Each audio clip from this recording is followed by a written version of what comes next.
والله لا يوجد إلى من يا رسول الله صلى الله عليه وسلم قال الذي لا يأمن جاره بوابه وكما قال النبي صلى الله عليه وسلم.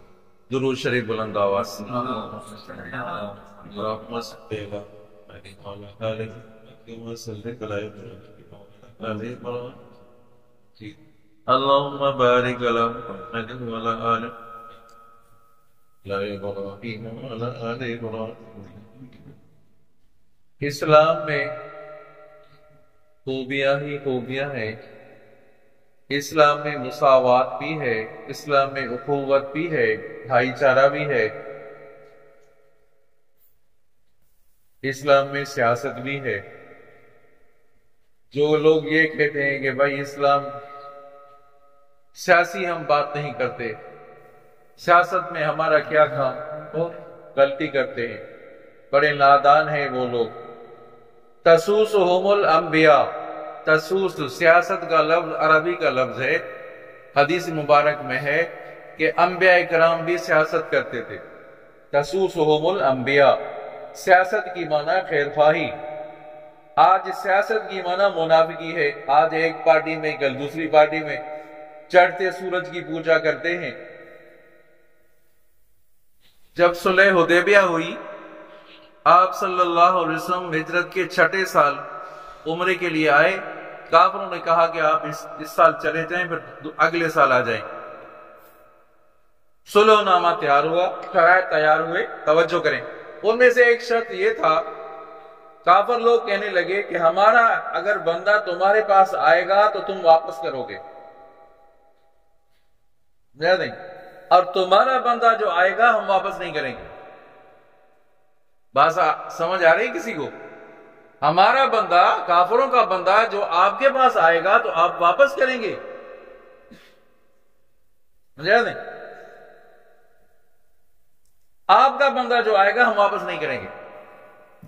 اب یہ بات ہو رہی تھی تو ایک شخص بھاگتا ہوا مکہ مکرمہ سے آپ صلی اللہ علیہ وسلم کی خدمت میں پہنچا. کلمہ پڑھ کر مسلمان ہو چکا تھا. وہ کلمہ پڑھ کر مسلمان ہو چکا تھا، وہ مکہ مکرمہ سے آیا تھا. تو انہوں نے کہا کہ واپس دے دو. ایک شرط یہ بھی ہے نا. تو آپ صلی اللہ علیہ وسلم نے ابھی تو شرط لکھے جا رہے ہیں، ابھی تو دستخط بھی نہیں ہوئی، ابھی تو سائن بھی نہیں ہوئی. ہم تب آپ کو واپس دیتے جب سائن تو ہو جائے، دستخط تو ہو جائے. دستخط بھی نہیں ہوئی، نہیں ہمیں واپس کر دو. صحابہ کرام بھی اس پر اعتراض کرنے لگے کہ ہم کیوں واپس کریں بھائی، جب بات ابھی پکی ہوئی نہیں ہے، لکھا جا رہا ہے، صلح نامہ لکھا جا رہا ہے کہ ہمیں واپس دے دو. آپ صلی اللہ علیہ وسلم نے فرمایا چلو واپس دے دو. وہ مسلمان کتنا تکلیف میں ہوگا، کتنے کرب میں ہوگا کہ میں تو مسلمان ہو کر آیا ہوں، آپ صلی اللہ علیہ وسلم مجھے واپس کافروں کی طرف دھکیل رہے کہ واپس جاؤ. تو واپس ادھر مکہ مکرمہ تو نہیں گیا، مکہ مکرمہ اور حدیبیہ کے درمیان ساحل پر، سمندر کے ساحل پر رک گیا، باہر رک گیا. وہاں جو آتے تھے، وہاں مکہ مکرمہ سے کچھ مسلمان ہو کر آتے تھے، یہاں آ کر ان سے مل جاتے. تو تقریباً 70 آدمی ہو گئے جو مخفی طرح وہ مسلمان ہو کر یہاں پہنچ گئے تھے. بعض نے کہا کہ 700 3000 آدمی تھے، مختلف باتیں ہیں. تو بہرحال بڑا فائدہ ہوا. اب یہ کہ شام سے کو جو قافلہ آتے، کافروں کے کافرے آتے تو مسلمان اس کے اوپر حملہ کر دیتے. کہتے ہیں سبحان اللہ.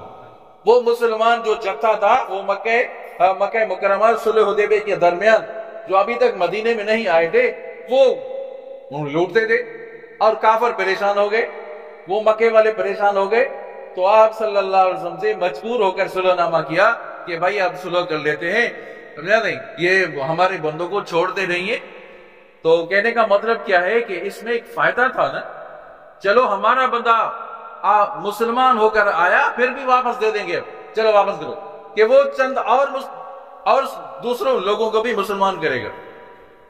سمجھے؟ ایک سیاست تھی یہ، ورنہ ظاہر میں نقصان تھا یہ شرط. آپ صلی اللہ علیہ وسلم جب ہجرت کر رہے ہیں تو راستہ وہ لے رہے ہیں جو راستہ یمن کا راستہ ہے.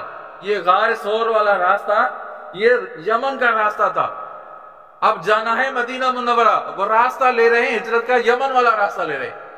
یہ سیاست تھی۔ ایک ہے امامت صغرا، ایک ہے امامت کبرا۔ جو ایک امامت صغرا، ایک امامت کبرا۔ امامت صغرا یہ ہے کہ بھائی امام وہ ہو جو عالم ہو، جو قاری ہو، مفتی ہو، اس کو بناؤ، امام بناؤ، یہ امامت صغرا ہے۔ اور امامت کبرا ہے مانا حاکم بننا، امیر بننا، حکمران بننا، امامت کبرا ہے۔ امامت صغرا کے لیے تو آپ کہتے ہیں کہ بھئی عالم ہو، قاری ہو۔ امامت کبرا کے لیے کہتے ہیں جاہل ہو، ڈاکو ہو، دھاڑل ہو، جو بھی ان کو بٹھاؤ۔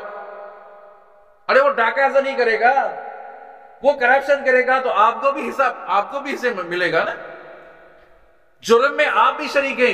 جن لوگوں نے ان کو ووٹ دیے، کیا مطلب ان لوگوں کو بٹھایا، جن لوگوں نے بٹھایا وہ جرم میں آج تک شریک ہے۔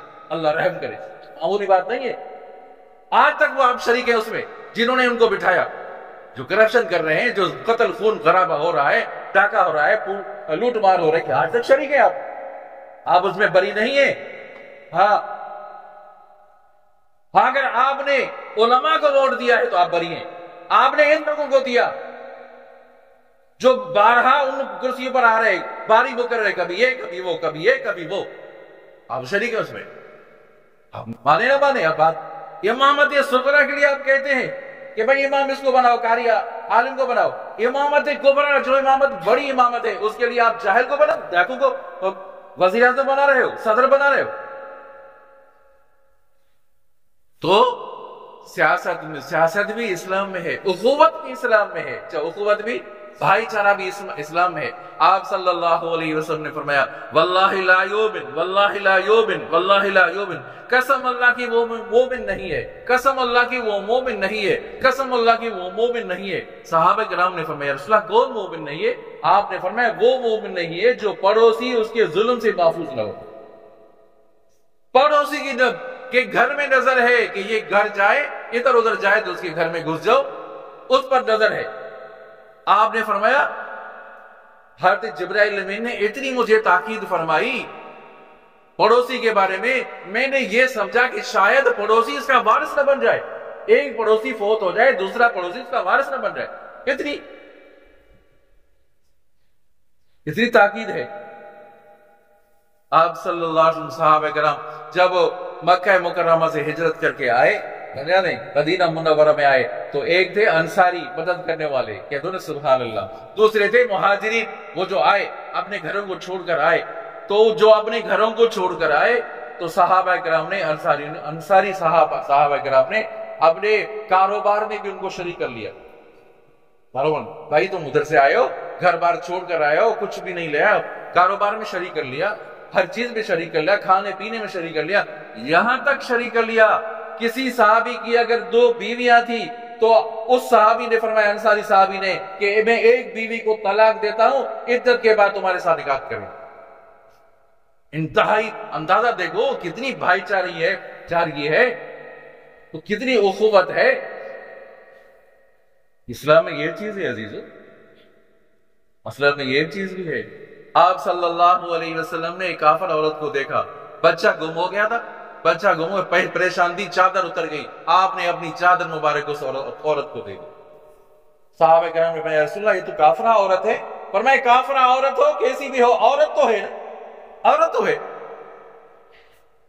ایک عورت سے چوری ہو گئی، اب اس کا ہاتھ کاٹا جا رہا تھا، حضرت اسامہ کو بھیجا، آپ کا پیارا صحابی آپ سفارش کرو، اگر اس کا ہاتھ کاٹا جائے گا تو یہ مدت تک ایک عیب لگ جائے گا کہ فلاں قبیلے میں یہ عورت ہی چوری کی، اس میں ہاتھ کاٹا گیا تھا۔ آپ نے فرمایا اگر میری بیٹی فاطمہ ہوتی، اگر وہ چوری کرتی تو میں اس کا بھی ہاتھ کاٹتا، اس کا بھی ہاتھ کاٹتا۔ تو اخوت بھی ہے اسلام میں، آئی بات، اسلام میں خوبیاں ہیں عزیزو۔ واللہ لا یؤمن، واللہ لا یؤمن، آج ہے بس پانی گرا دیتے ہیں، پانی چلا دیتے ہیں، گھر سے نکلے پانی کو، بھائی کہاں جا رہا ہے پانی؟ بھائی روڈ پہ جا رہا ہے، تکلیف ہوگی نہیں ہوگی؟ پڑوسیوں کو آنے جانے میں تکلیف ہو رہی ہے نہیں ہو رہی ہے؟ پرواہ ہی نہیں ہے، ڈیوٹی پر جا رہا ہے، کام پہ جا رہا ہے، پانی چل رہا ہے، کتنے دن گزر جاتے ہیں، پانی چل رہا ہے، گندا پانی چل رہا ہے، فکر ہی نہیں ہے۔ ارے کسی مسلمان کو تکلیف پہنچانا کوئی معمولی بات ہے؟ ادنا ادنا تکلیف پہنچانا یہ بھی گناہ ہے، یہ بھی غلط ہے، سمجھا نہیں؟ تو دعا کرتے ہیں اللہ تعالیٰ ہم سب کو اعمال صالحہ کرنے کی توفیق عطا فرمائے۔